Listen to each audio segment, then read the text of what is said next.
Hello, America. I hope you're doing well.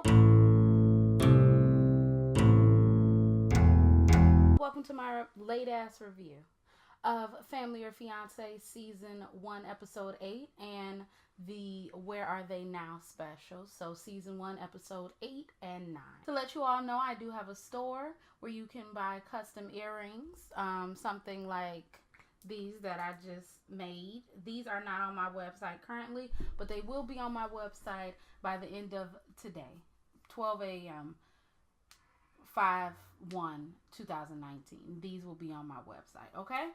And also, you can get 15% off your purchase if you use code word YAKKI. YAKKI. It is a Mother's Day sale. That was my mother's nickname, so use that, get 15% off. So we see Summer and Keith. They've been dating for 3 years and getting married in 8 days. Keith looks like Lee Daniels to me, and I've only seen Lee Daniels like 3 times. But I looked at him and I said, is this Lee Daniels? No, it can't be, because Lee Daniels is gay. So I'm very confused. They go sit down with Tracy, and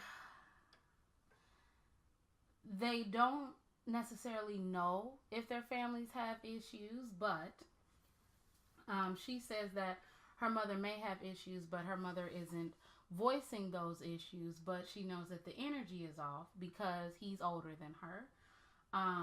Her friend, I didn't get any of the names of the supporting people, so please. Her friend says that he's more reserved than her, and her sister says that she doesn't want Summer to settle. Keith is bringing his sister, his mother, and his brother-in-law. Their main concern is if Summer is mature enough to be a wife. I don't know. It's not like she 19 and he 50, so I don't understand. And also, if he's fully over the fact that his first wife passed away, if he's fully over the death of his first wife. So, Summer and Keith's family have to cook Keith's favorite meal, and they do 20 questions for Keith. She says that her family is stubborn, so she doesn't know if she'll be able to get their blessing if they see something that they don't like. And she says that her family is loud. Her family likes to party. His family, however, is reserved. They were raised in a Christian household. His father was a minister, if I'm not mistaken. So they've had a very different upbringing. Her family says that he's very quiet and it's uncomfortable to be around him since he's so quiet.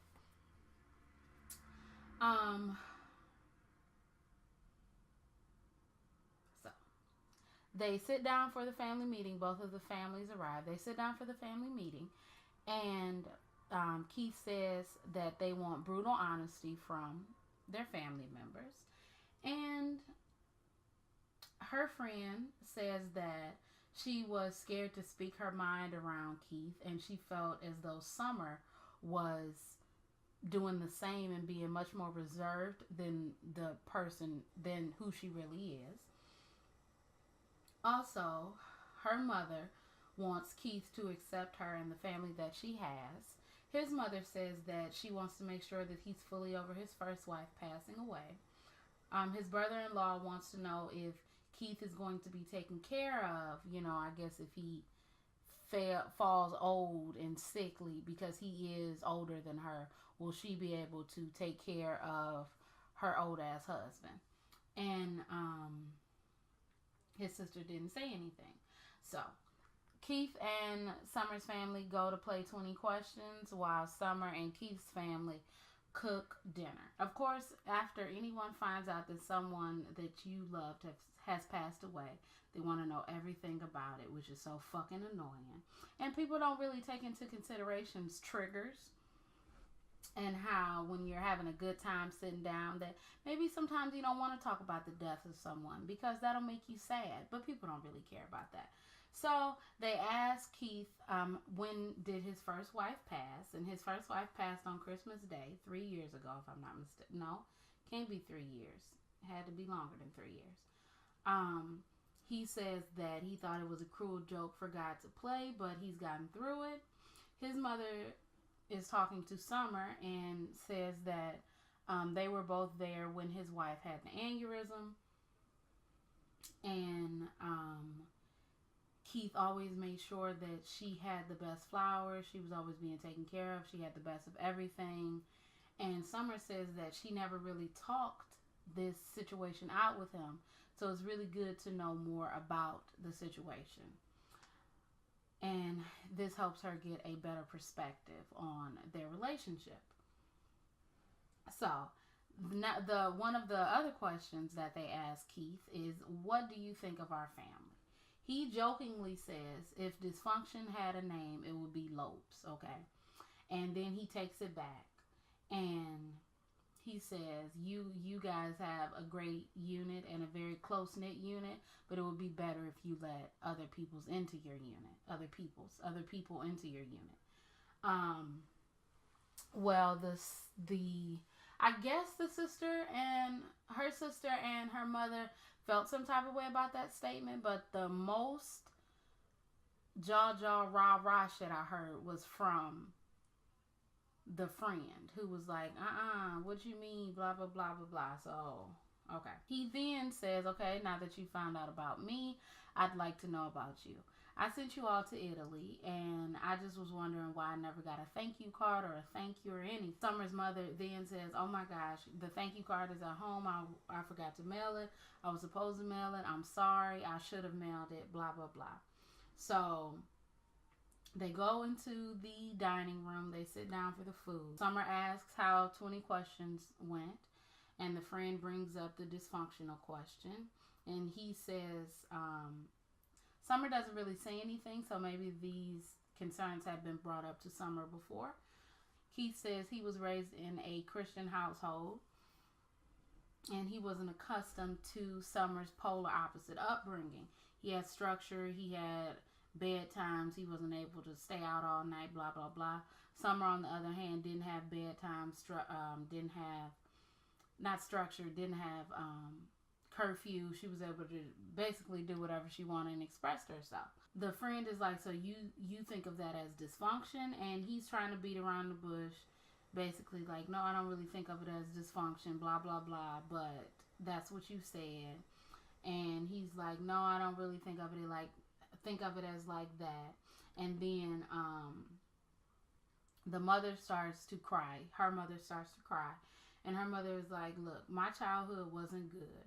So that's why I was the way that I was with my children. Okay.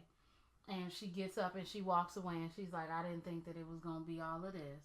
And so the sister goes out to comfort the mother, and then Summer comes out to comfort the mother. And Summer tells her mother that, I understand how grandma was with you, and I understand why you did what you did. It took me a minute to realize why you did what you did, but I understand that. And I am appreciative of how I grew up, and I'm appreciative of you, and don't let Keith or anyone think that you were bad. The mother is sad. And it just all goes to show you that all of it stems from childhood, regardless, all of it. All of the person that you are now is because of how you were raised, good, bad, or ugly. Her mother comes back to sit down, and she says that, you having these concerns about dysfunction and blah blah blah, why would I even want to give my blessing and give my daughter to you? Keith says that he loves Summer because she's trying to better herself. And then he brings up the thank you card. He says, and for you to say that it was at home or you left it at home, that's bullshit. And I'm like, bullshit? I thought you were a Christian and your mama sitting right there. Hold up, wait a minute. And he says that he spent upwards of $13,000. No, he says that if someone spent upwards of $13,000 on him, he would be running to their house to say thank you. And that's piss poor behavior. And Summer is like, chill out, bro. Chill the fuck out. What you mean piss poor? Because you're saying piss poor, which means you're talking about my mama, and that means you're talking about me. So I don't even like the way that this is going, okay? Then Keith says that he didn't even take his own family to Italy, and then his family finds out that he was the one who paid for the trip for them to go to Italy. And his sister's like, at least a thank you should be in order, which I do believe a thank you should be in order. But at the same time, if you were doing something out of the kindness of your heart, then a thank you, if you got a thank you or not, it wouldn't have diminished what you had done. And since you say, my mom and my sister ain't even been to Italy, that's not something that is my fault. You could have just went to Italy, you and Summer, by yourself, but you didn't.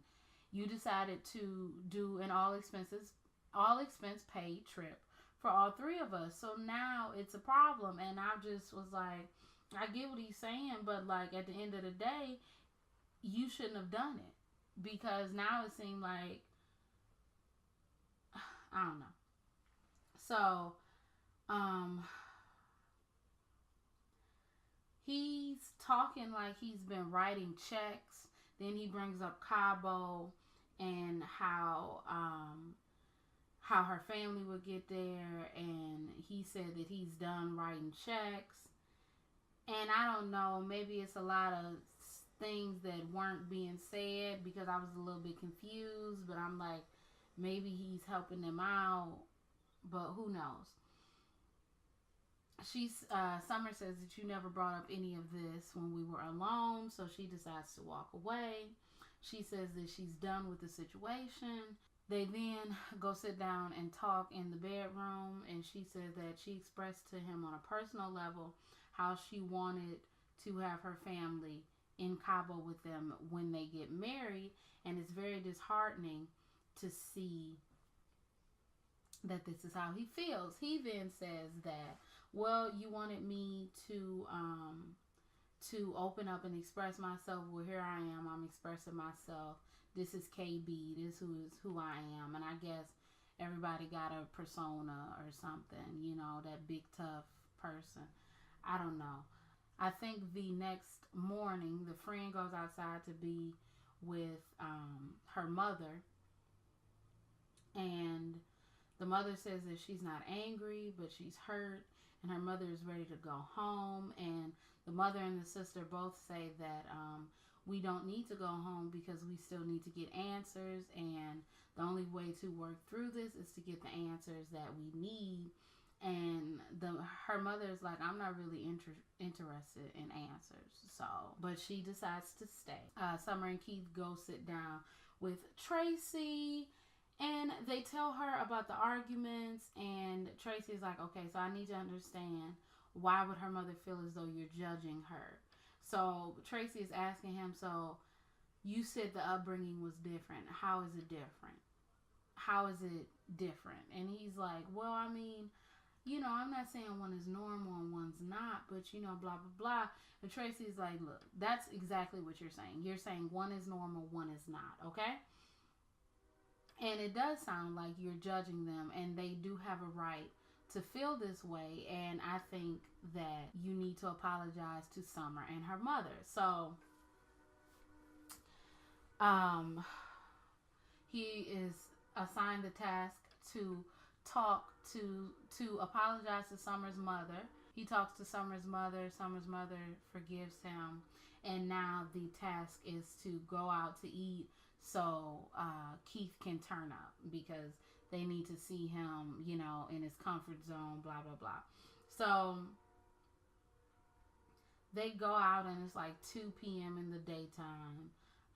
They get on the mechanical bull. Everybody gets on the mechanical bull, and, you know, it's all happy. Everybody's happy, blah, blah, blah. Then it's day 3. Summer, her friend, and her sister are talking while his sister, brother-in-law, and mother are cooking. They then have a problem with the fact that she didn't cook breakfast because, you know, she needs to be a homemaker, and she needs to cook a grown-ass man in his 50s breakfast. And it's just so fucking much that pissed me off about this. And then they were like, we don't know if we see aspects of her that, you know, we don't know if we see aspects in her that means that she's necessarily ready to become his wife. So I don't know. I was just really annoyed.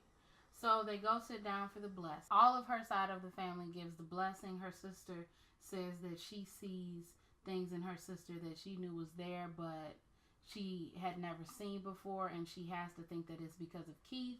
So with that, she gives her blessing. The mother gives her blessing. The friend gives her blessing. Then the brother-in-law is like, I don't know if she's a real ride or die because she didn't cook breakfast today, but all in all, I'm gonna give y'all my blessing. His sister is like, y'all need to love on each other and not involve family in your relationship. I think that y'all can be cool, and with that, I give my blessing. His mother is like, I knew that Summer was gonna make a beautiful bride, but my concern was she gonna be a beautiful wife? And I feel like in these 3 days, I figured out that she would have been a great wife, and so I give you my blessing.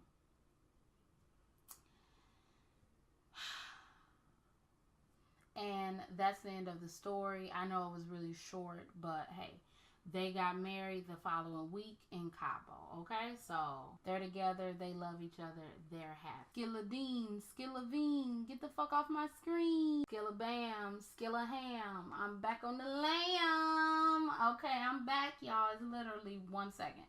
I just decided to make them 2 separate videos and then put them together in post-production. You hear these words I'm saying? Okay, we see Justin and Solani. They were there 6 months ago. Everybody was there 6 months ago. So we just gonna get it away. Justin says that he feels wonderful about himself and he's still a work in progress. Solani says that she's annoyed as hell with him, and she says that things were addressed during the 3 days, but things haven't changed.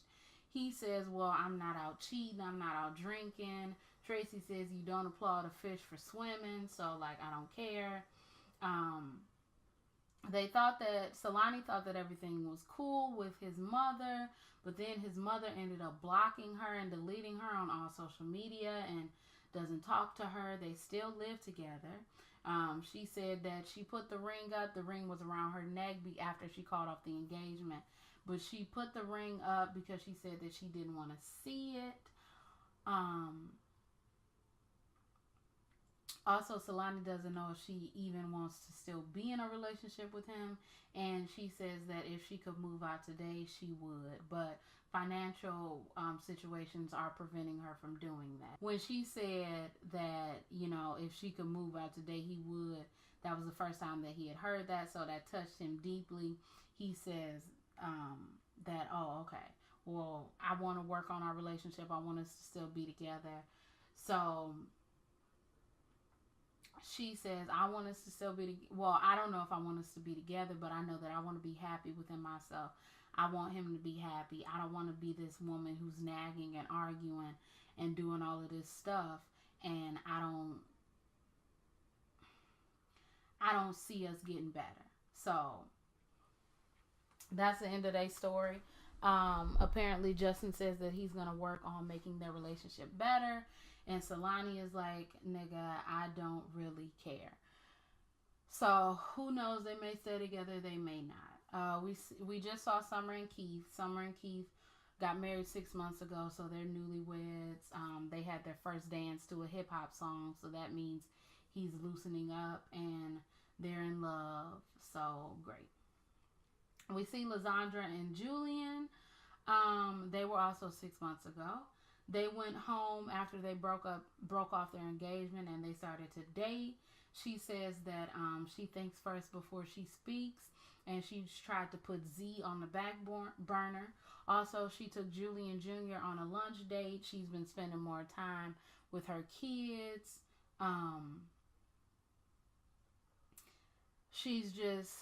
They're both trying to work on their outside relationships and work on their relationships together, and both of the kids do a video chat and say how much they love their parents and love their parents' partner with their parents, and everything is happy, everything is lovely. They're not engaged currently, but they may get engaged in the future. Who knows? Life is but a dream, okay? So, we see Ashaki and Chris. I think this was the first episode of this show. 6 months ago. They actually have gotten back together, but instead of being engaged now, they live together, which is common law marriage, which is the same as fucking real marriage, because now everything is on the same account, blah, blah, blah. He says that it's no secrets anymore, and basically it's less expensive to be with one woman rather than be with multiple women. And she's like, I don't like the way that sounds, because it sounds like it's an inconvenience. And she says, you know, I just want somebody who really wants me and really wants to be with me and blah, blah, blah. And he says, well, this ain't no Disney tale. This ain't no fairy tale Disney movie. And that means that he'll never be the man that you want him to be. So at this moment, you need to either deal with who he is or walk the fuck away. Tracy tells them that they are in the reality stage of their relationship when now they are realizing the person who they have fell in love with. And she asks Chris, you seem like you're being defensive. And Chris is like, no, I'm not being defensive. And Ashaki is just like, you know what, I'm done with this. And she's in denial. Chris then says on the confessional tape, I'm always going to get what I want. I'm always going to end up on top, and you can take that any way you want to take it. Which means he the same fucking nigga he always going to be. And girl, you too damn pretty to have some nigga talking to you like that. But whatever, I can't tell you nothing.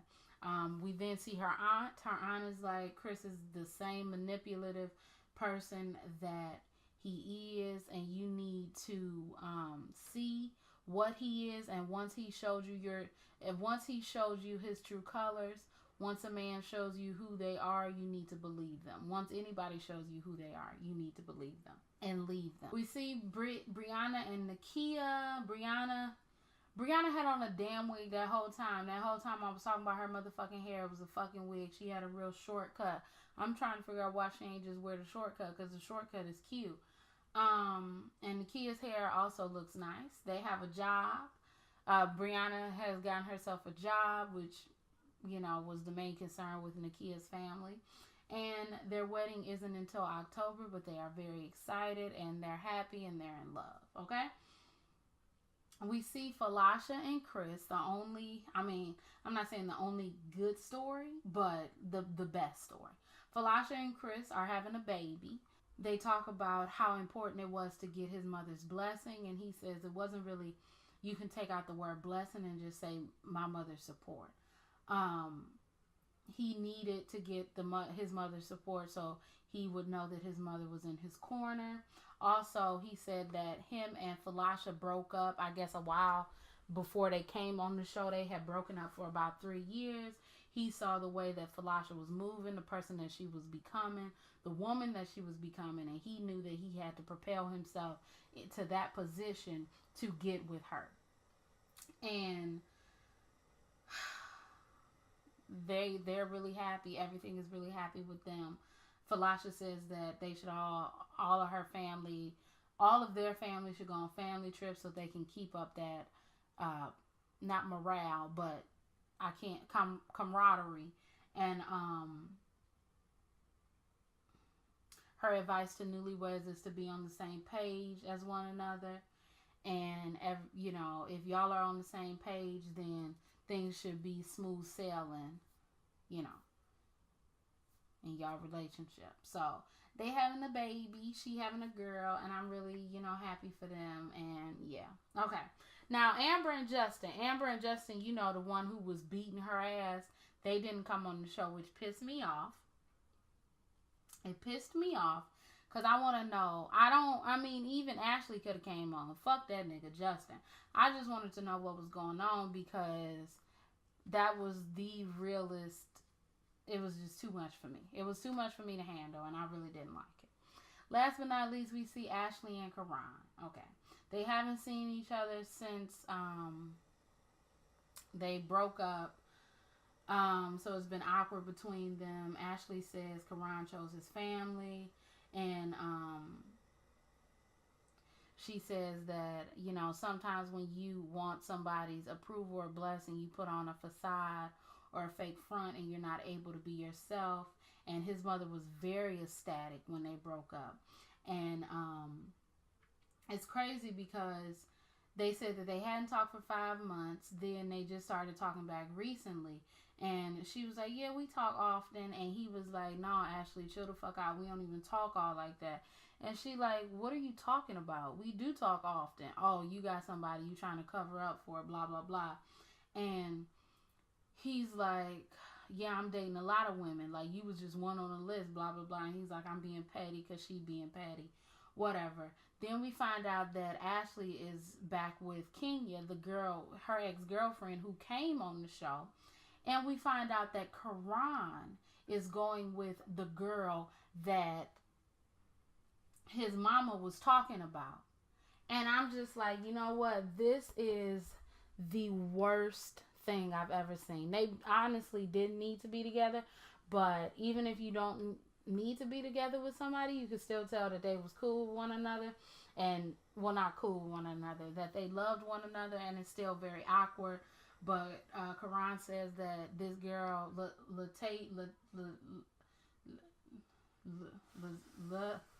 going to call her L. L is the love of his life. Kenya and Ashley are happy. But that's the thing, though, because if you knew that you love somebody this deeply, both of them, because they both went back to their exes, it's like, y'all was going to get married for what? For what? That's the thing that shocks me, is that they were really going to get married, and both of them went back to their exes after the engagement was broken off. So I guess they both happy. I guess they both in love with, you know, their respective partners. It did make me kind of sad. It did make me kind of sad. But I'm happy for them that they are happy with whoever they want to be with. But I don't know. It made me kind of sad. You know, I'm not a lover of love. Because what's love got to do with it? But I don't know, y'all. I was feeling a little bit emotional. I don't know. I was just like, especially when he called that girl the love of his life. And I'm like, damn, bro. You was about to get married to a whole nother woman. And you calling this girl and plus talking about she a church girl. She go to the same church. Girl, that girl had on that scantily clad outfit. I said, oh, what his mama gonna say when he see this? I don't know, because she had braces. She a church girl. Girl. Anyway. That's the end. But everybody's happy. Tracy asked the girl, L, did she ever feel like Karan could get to that point with her of, you know, yelling and blah, blah, blah. And she said she's never seen that side of him. But girl, if he fall out of love with you and stop respecting you and stop caring about you, he will start yelling at you just like he was yelling at Ashley, okay? Better believe that. Better believe that, okay? These niggas are for everybody. That's all I gotta say. Anyway, I'm done with this. Y'all probably gonna get this early Wednesday night or very late Tuesday night. Early Wednesday morning or very late Tuesday night, okay? I know this was a little bit fast, but hey, I'm here. I did what I said I was going to do, so I feel a little bit accomplished about that. If you all like this review, you can like, comment, and subscribe. You can follow me on Instagram, Twitter, all of the rest of the sites. You can visit my website for custom for homemade earrings. Thank you all so much for watching. My name is Brielle. I make beats. I sing songs. If you like what you see, come on along. Bye.